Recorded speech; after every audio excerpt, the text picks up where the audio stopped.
medios especializados en lavar el cerebro de la sociedad, de limpiarlo y a veces también de ensuciarlo, lo que hacen es tener una disciplina férrea en ese sentido, y entonces digamos que en sus campañas de acoso y derribo están insistentemente imprimiendo un mensaje, bueno, pues con un fin que en este caso suele ser el consumo. A lo que yo me refiero, el consumo de alguna idea, el consumo de algún producto, etcétera, etcétera. Pero bueno, no es otra cosa lo que el mundo hace que es imitar a la palabra de Dios.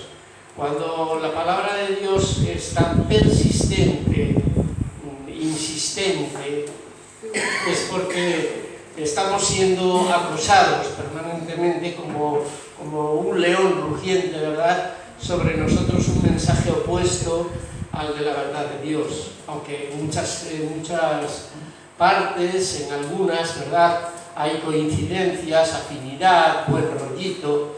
Un zorro no puede entrar en un gallinero como zorro, tiene que disfrazarse de gallina.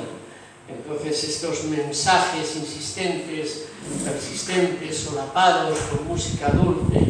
No sé si sabéis que el color, el sonido, la melodía de los anuncios, los colores, las personas mayores o jóvenes que salen en los anuncios, antes de salir en pantalla, eso responde a un montón de averiguaciones, de estudios, de pretensiones, para despertar los apetitos de cierto grupo social.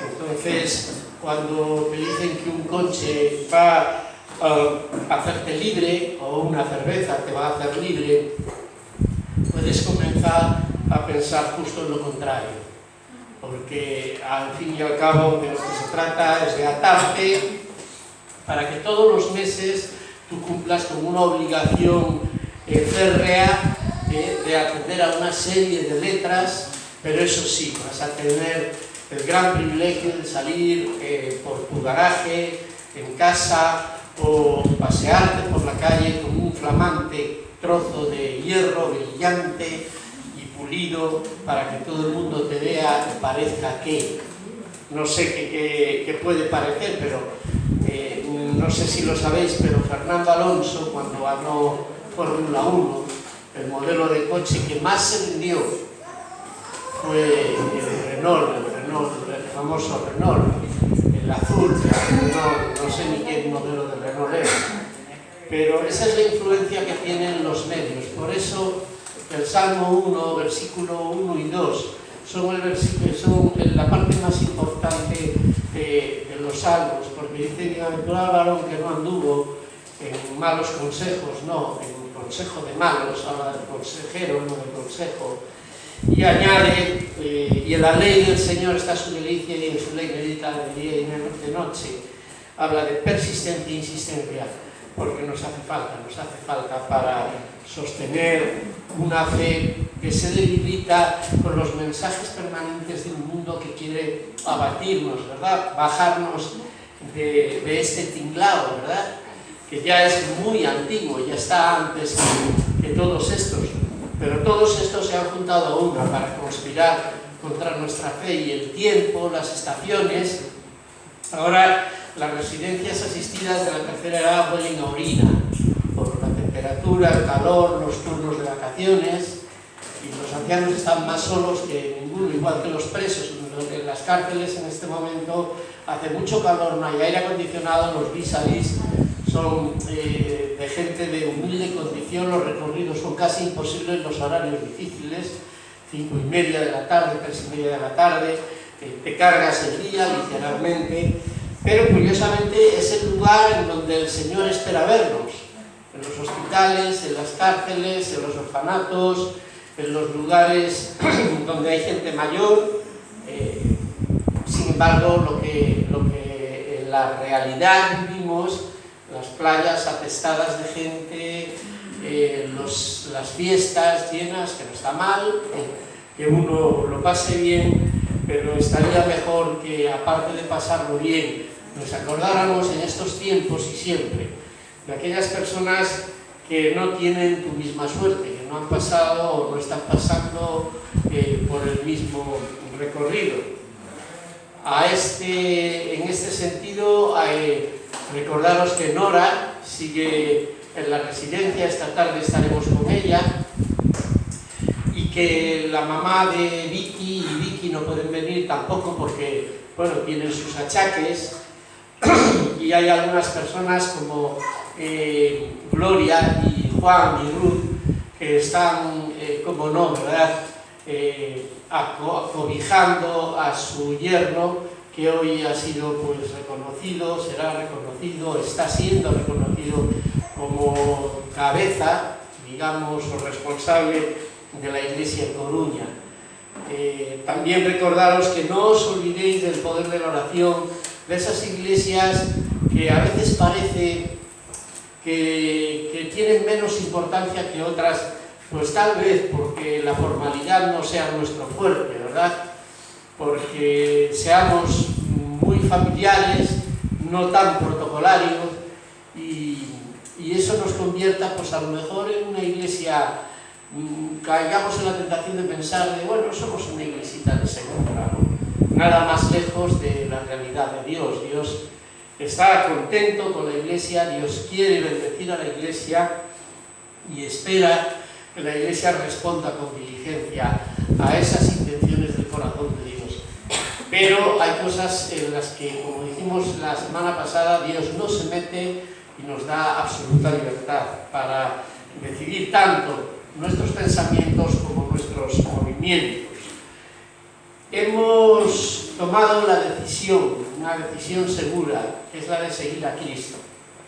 Y de eso vamos a hablar esta mañana. No sin antes comentaros que la semana que viene no, otra vez, la semana que viene no, la siguiente, va a haber bautismos. Estáis convocadas todas aquellas personas que queréis iniciar un camino de compromiso con el Señor. Los que en este momento estén atravesando un momento de decisión, que tienen que abandonar pues algún tema, como pueda ser la convivencia con terceras personas, sin que esté el matrimonio por medio, etc. Bueno, hay una serie de circunstancias mayores, por decirlo de alguna manera, que te impiden hacer esa declaración pública. Ya no es otra cosa el bautismo que una declaración pública, no le deis mucha más trascendencia, pero sí es un mandamiento, y como tal yo os invito a la iglesia, a los que no estéis bautizados, ya a tomar la decisión. Pasaremos el día, será un sábado, vamos a pasar este sábado al aire libre, estaremos un rato allí, comeremos, cada uno que traiga su comida para no comprometer a las personas más allá de lo posible, y esto bueno, pues nos va a permitir tener comunión y estar juntos un rato y pasarlo bien. Así que los que no estéis bautizados, animaros. Si tenéis alguna duda, cuando uno se bautiza, lo que le está diciendo al Señor es que quiere seguirle, que quiere comprometerse con Él, que quiere abandonar todo lo que a Él no le agrada y empezar un nuevo camino. No quiere decir que en el momento en que tú hayas decidido bautizarte estés ya en el, digamos, full equip de la vida cristiana, pero sí que has tomado la decisión de llegar a la meta, de seguir el camino y de compartir con tus hermanos una fe, un estilo de vida sin duda revolucionario y muy prometedor. Prometedor nunca mejor dicho, ¿verdad? Decía hace unos momentos que hemos tomado la decisión segura, Cristo, seguirle a Él. Hemos abandonado solo algunas cosas, hay otras que todavía están luchando con nosotros, y hay cosas que se irán a la tumba también en nuestro foro interno. No se las contamos a nadie porque nos dan vergüenza, ¿verdad? Son miserias, debilidades, cosas que van a estar ahí, tendencias, querencias, ¿no?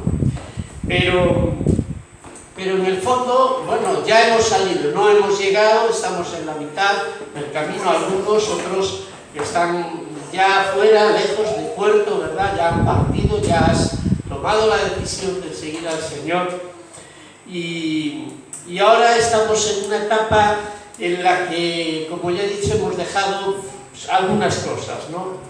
Parece como que no pasa nada, ¿vale? Ya hemos tomado la decisión, es un momento mágico, se enfría esa euforia del principio, ¿verdad? Y estamos en la mitad del trayecto, algunos, como dije antes, pero hemos llegado y nos damos cuenta de que la realidad es que ha habido pues como una subida, pero que ahora hay como un no sé, ¿no? Pues no es fatal, la verdad. Vamos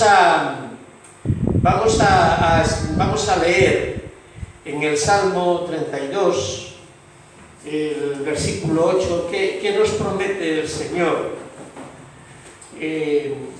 acerca de esto? El Salmo 32, versículo 8, el Señor te promete, después de haber tomado la decisión de seguir a Jesús, dice que te hará entender, que te enseñará el camino en que debes andar, que sobre ti fijará tus ojos. El hacer entender tiene que ver con el pastoreo. Hacer es obligar. Yo te voy a obligar para que acabes entendiendo. Es decir, te haré entender. Es imperativo. Es un verbo imperativo. Te haré. Lo voy a hacer de cierto. Voy a conseguir que tú termines entendiendo lo que quiero explicarte, lo que quiero decirte, para que sepas que hay esperanza y que merece la pena, ¿verdad? Has emprendido, has aprendido a tener una relación, has empezado disciplinándote porque te han dicho que es bueno buscar a Dios todos los días, es muy bueno buscar al Señor y leer la Biblia todos los días. Eso te lo han dicho persistentemente y tú te has disciplinado, y esa disciplina con el tiempo se ha convertido en un hábito, ¿verdad? Al final del recorrido de ese método es que se convierte en una necesidad. Ese hábito termina siendo una necesidad y por fin lo haces con gusto, con agrado, ¿verdad? Estás en una etapa en la que has puesto el piloto automático, porque es como en todos los viajes, la euforia de la despedida, el trayecto, apoyas ya tu cabeza en la ventana, se hace largo el camino, vas viendo pasar paisajes, valles, llanuras, montañas, frío, calor, pero en esa etapa del medio, ¿verdad?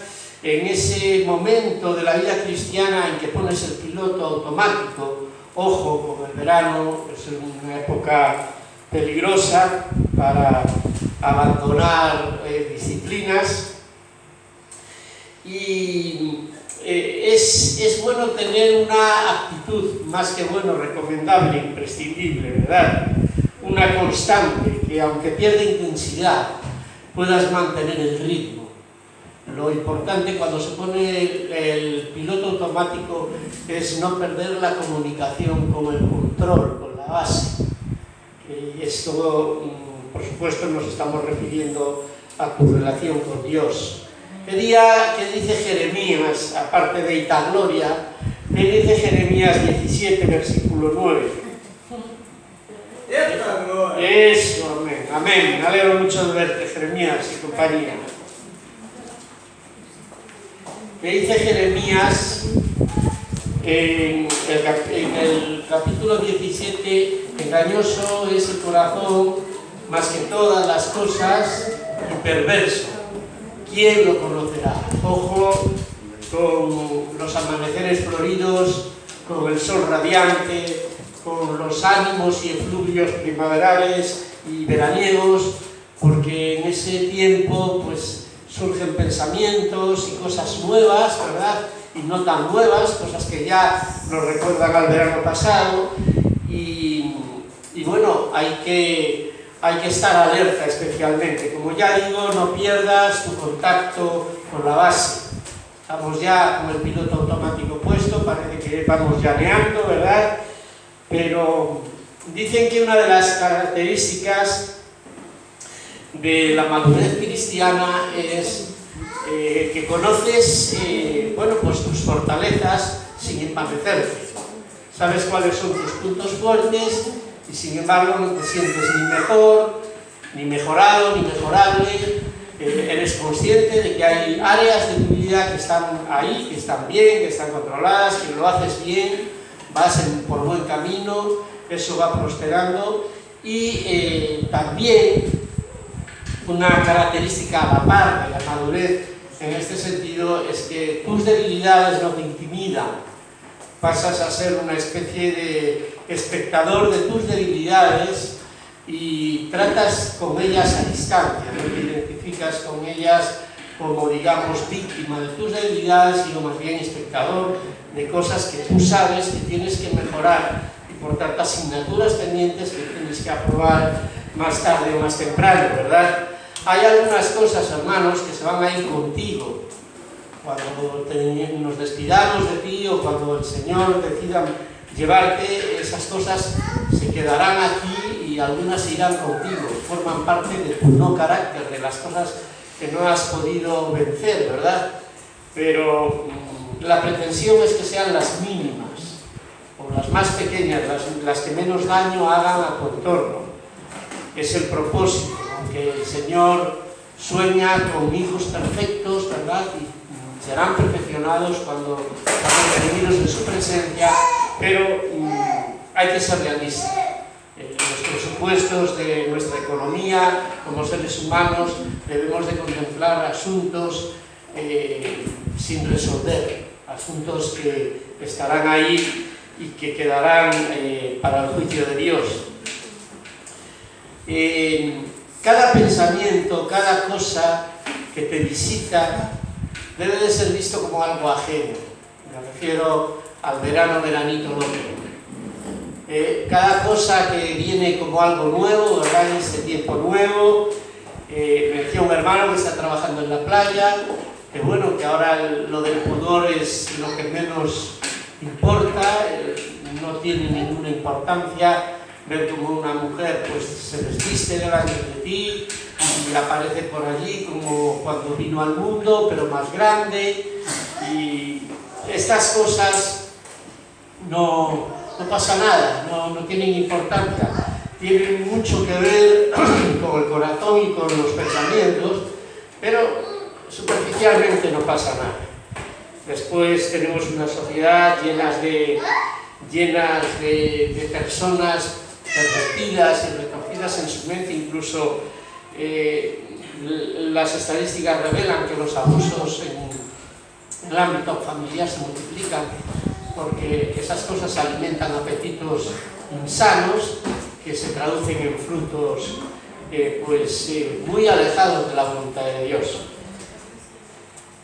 Al respecto, lo que hay que decir en este primer punto de enseñanza de la predicación es que el Salmo 125, versículo 1 y 2, el libro de los Salmos, en el capítulo 125, los versos 1 y 2, nos dicen algo que nos debe de tener, digamos, persuadidos o convencidos de una actitud.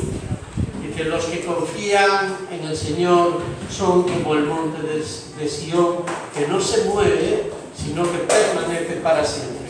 La estaticidad en algunos principios que sostienen nuestra fe es algo fundamental para hacernos amovibles.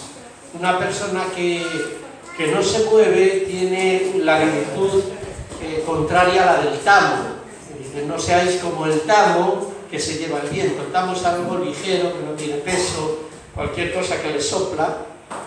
Tiene mucho que ver con el doble ánimo y con los defectos de forma y carácter de las personas que cambian permanentemente y que no llegan nunca a ninguna parte, porque si algo exige en los principios de la vida, la creación, pues es eso, la constancia, la disciplina, la permanencia. Podéis hablar con cualquier juez que lo sea, con cualquier fiscal que lo sea, con cualquier persona que haya estudiado una carrera, y seguro que de permanencia, de constancia y de disciplina tienen algo que enseñarte, porque son principios básicos de la vida, de la creación. En 2 Corintios 10, 5 y 7 nos dice, 2 Corintios 10, versículos 5 y 7,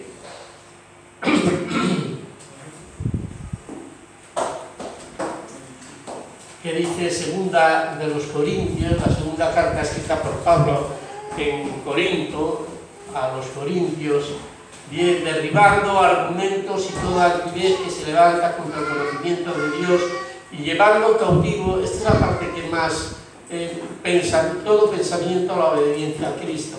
Ahora, cada vez que salimos a la calle, hermanos, como no tenemos tiempo material, somos víctimas y pastos de la mundanidad, de la carnalidad.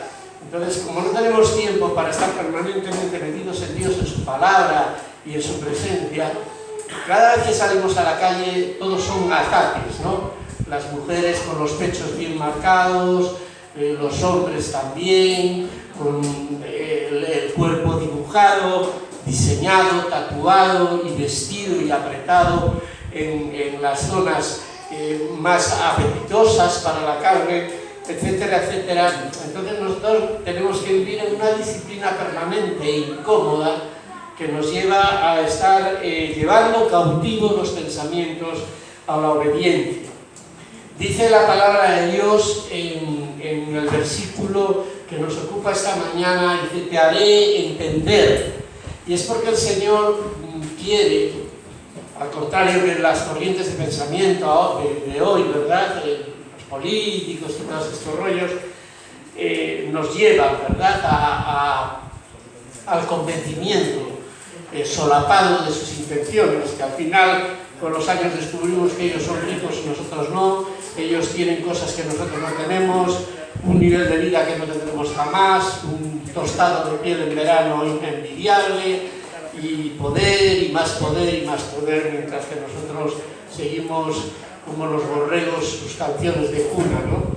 Por eso el Señor era tan incómodo en la sociedad. Por eso la Iglesia está llamada a ser incómoda en la sociedad. No estoy diciendo hostil, no estoy hablando de una Iglesia que no alcance a esferas sociales mayores, pero sí una Iglesia verdadera, genuina, que no se ande por las ramas ni diciéndole que sí a todo el mundo, con tal de alcanzar la empatía con el poder. Dice, la palabra entendimiento quiere decir potencia del alma, en virtud de la cual se conciben las cosas, las comparas, las juzgas, e induce y deduce otras que ya conoce. Esa es la definición, digamos, del diccionario en cuanto a la palabra entendimiento. También dice alma en cuanto discurre y reacciona a algunas cosas. El Señor ama la libertad, desea que tomes tus propias decisiones. Yo me acuerdo hace algunos años que me tocó tratar con un chico que tenía problemas, problemas de muchas formas, ¿no? Y entonces tenía la costumbre de decirme, Suso, ¿qué hago? Y yo le enseñé que no podía hacer que nadie decidiera por él. Es legítimo que tú le digas al Señor qué haces, porque en Él está la sabiduría y el amor que necesita una persona para no manipularla a la otra. Eso es legítimo. Lo que ya no es legítimo es que tú le digas a una persona qué haces. Tú le puedes preguntar, pedir consejo a tu pastor para entender, para saber, para discernir, pero el ejercicio y la decisión son tuyas. El ejercicio de averiguar cuál es la perfecta voluntad de Dios para tu vida y la voluntad de Dios, para descubrir la voluntad de Dios, la responsabilidad es tuya, es exclusivamente tuya. Dios no va a juzgar a tu mentor, Dios te va a juzgar a ti. Dios no va a juzgar a tu pastor, aparte te juzgará, pero como pastor, pero te va a juzgar a ti. Y va a juzgar lo que tú decidas, no lo que tu pastor te haya dicho que decidas. Ya lo de tu pastor es aparte, pero Dios te va a juzgar a ti. Por eso es importante, y Dios lo considera así, ¿verdad? Para conseguir que tú tomes decisiones sabias, Dios te tiene que explicar las cosas para que tú las puedas entender. Para el Señor, eso de reaccionar como reaccionan algunas personas en algunos eventos, que se caen todas juntas cuando alguien hace así con la mano y cosas así, eso a mí me huele a podrido. No sé por qué. Hay personas incluso que se acercan a ti, ponen las manos sobre ti, te empujan para que te vayas para atrás, y yo no sé por qué razón, siempre que me pasa eso, en lugar de irme para atrás me voy para adelante a ver quién empuja más de los dos, porque me parece una cosa que no, es que no me imagino yo al Señor empujando gente, no me lo imagino. Explicar es lo que quiere Dios, explicarte el camino en esta etapa, ¿verdad?, de desmayo espiritual, en esta etapa en la que vas como de rutina apoyado en el cristal viendo cómo pasa el paisaje en tu vida como cristiano. Dios quiere explicarte cosas, quiere que entiendas cosas, y esas explicaciones están en su palabra. Yo ya sé que esto se oye demasiadas veces, pero es que el consuelo, las razones y la esperanza están ahí dentro. Y tú tienes que ir ahí para encontrar esas explicaciones. La revelación, cuando tú estás en el lugar, Él habla y se manifiesta. Cuando tú sigues los pasos de la iglesia, estás en los bautismos, estás en las reuniones dominicales, estás atendiendo a tu familia, estás siendo un padre de familia responsable, trabajando y proveyendo para las necesidades de tu casa, materiales y espirituales. Entonces ahí se produce el milagro de la revelación, el milagro del entendimiento, el milagro de los milagros. Escuchas su voz, el camino. La iglesia te ayuda a descubrir el camino que debes de andar. Muy bonito, yo cuando escucho a las personas que vienen de fuera, me parece muy bonitas sus historias y son dignas del libro. A veces parece que se dicen estas cosas, no sé si para quedar bien o para que parezca que quieres quedar bien, pero no ese es el asunto. La meta es que descubras que tu vida es muy similar a la vida, por ejemplo, de Josué o de cualquiera de estos hombres que fueron encomendados a llevar a un pueblo a algún lugar, ¿verdad? Tú vienes de fuera, de una tierra desconocida para los que están aquí, o no tan conocida, eres un extranjero, vienes sin nada y Dios empieza a caminar dándote la mano y tú empiezas a ver la mano de Dios poquito a poco prosperarte, ¿verdad? Y ves como primero aparece una cosita, después aparece otra cosa de mayor importancia y por fin ya, una vez que estás acomodado, ¿verdad?, es el momento de seguir. Hay un tiempo, hay un momento peligroso en este asunto, y es que cuando tú ya llegas a estabilizarte económicamente, mucha gente abandona.